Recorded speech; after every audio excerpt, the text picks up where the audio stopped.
стряха. Бяла спретната каштурка, две лепи отпред. Тука, майчина милувка, сетих най-напред. Тука под лепите стари, неведнъж играх. Тука с весели другари, скачах и се смях. Къщичке на дните злати, кът свиден и мил, и за царските палати не бих те сменил. Ран Босилек. Речник. Сетих, усетих. Тука майчина милувка, сетих най-напред.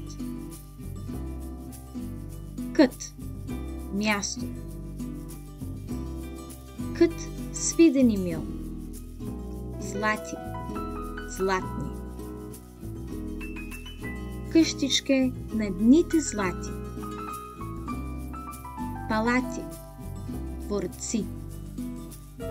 И за царските палати не бих те сменил.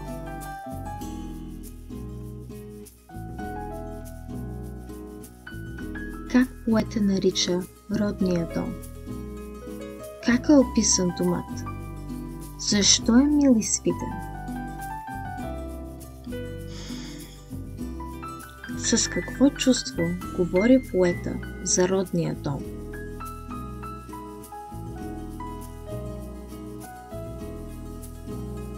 С кои изречения го изразява най-силно?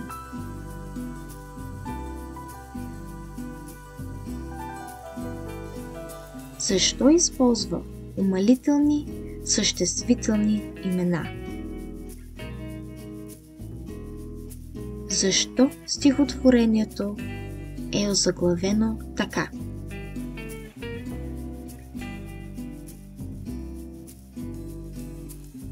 Как изглежда твоят дом?